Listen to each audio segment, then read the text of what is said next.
How would you like to get listings for free, increase your average selling price, and not have to spend any money to get those listings?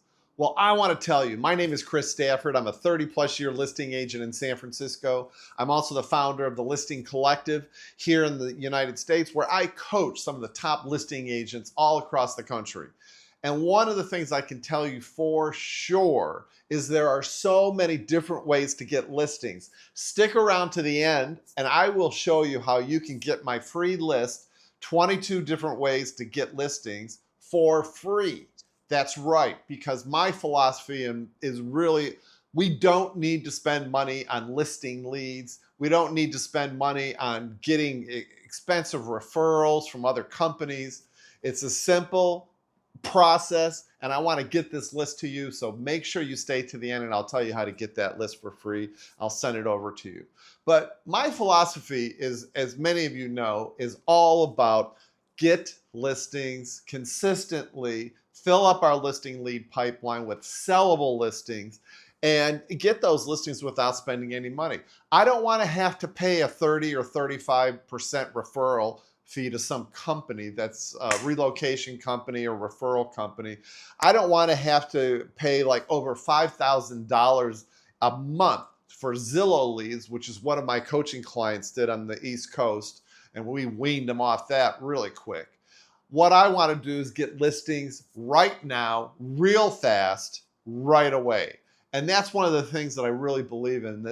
And this one way to do it that I'm going to talk about right now. It is so easy and it's so non-salesy, and it almost feels illegal, truly. And that's calling out of area owners. Now, a lot of people say to me, okay, well, how do I get phone numbers for out of area owners? So, it's really simple. All you have to do is, there's a couple different ways that you can get these numbers. One is that you can consult the public records, okay, and find out, okay, who owns what property. And then obviously, like the property tax records, if the person's mailing address is different than the property's address, there you go, bingo, you just got that. I frequently have my title company in San Francisco give me a list. They can generate a list like that is really all about just giving me, in a particular zip code or a particular district or area, give me all the out of area owners. I mean, you can even they have companies that are called skip tracing companies, that what they do is you hire them, and I think you might have to pay per record, but you can get, like, for instance, 50 names of people who are out of area owners in one particular zip code. And then they'll send you that, but there is a fee. And if you want to know how to find a skip tracing company, there are so many of them out there. Go on LinkedIn and you can search skip tracing. That's SKIP tracing, skip tracing. And there's tons of people that will provide that service for you. Start small, use them, see if they give you a good product.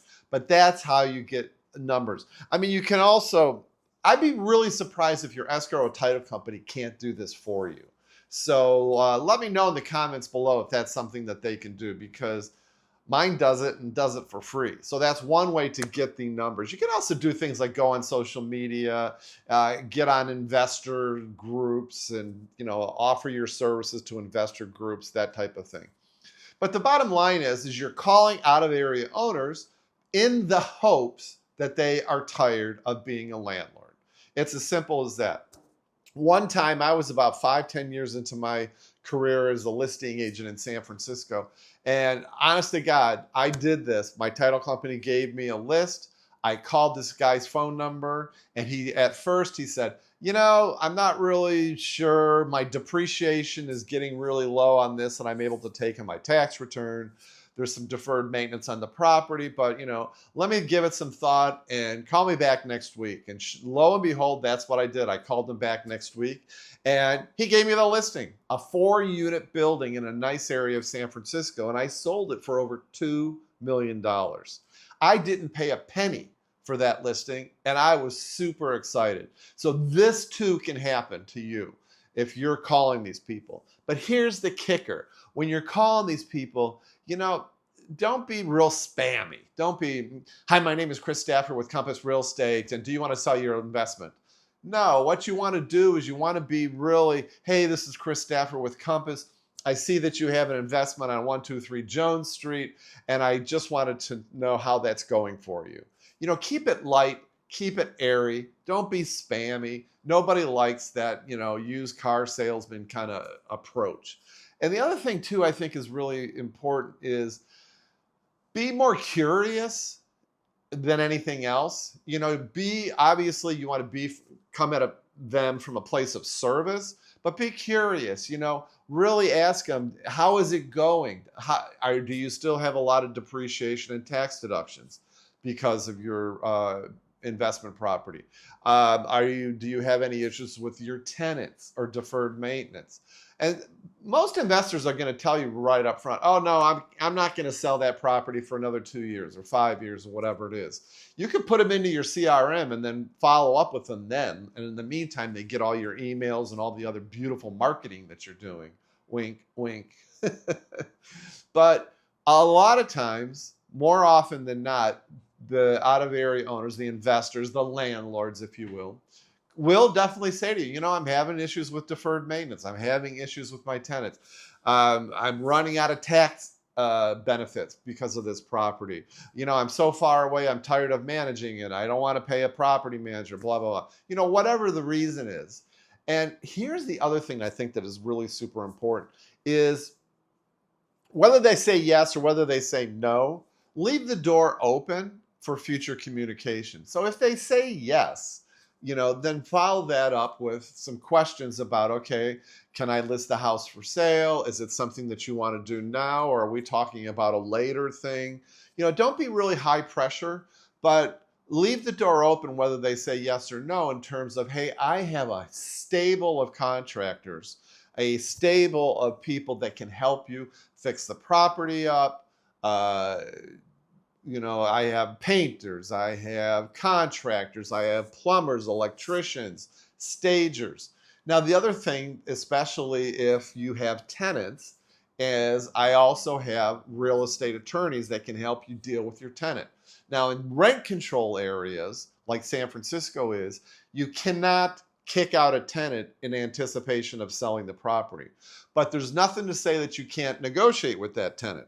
So a lot of times, this has happened very frequently, even with protected tenants that we have in San Francisco, is use an attorney. That's my big caveat, but use an attorney and negotiate with the tenant to get them out. Because if you get the tenant out, then of course you can fix the property up and the property becomes a lot more valuable.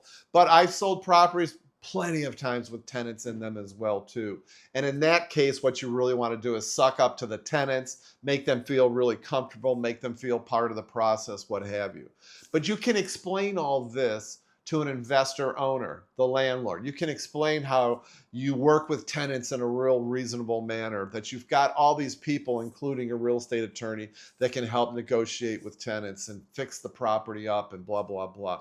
You can be a valuable resource for this investor, and you want to explain that to them.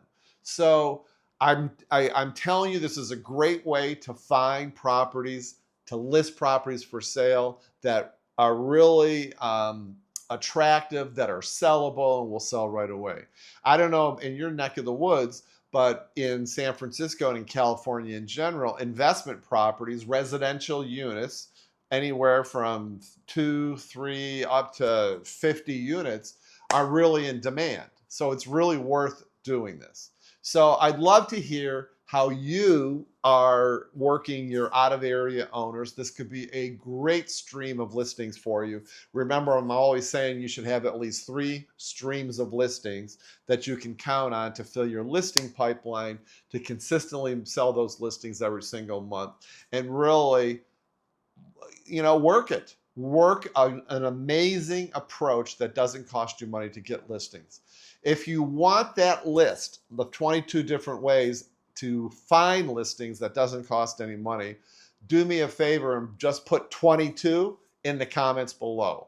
Otherwise, hit the link down below and let's talk about this strategy of calling out of area owners. And also, let's talk about other strategies that we can use to get you listings real fast, right away. Like Tyler in Santa Barbara got 2 listings, huge listings, within 3 weeks of working with me.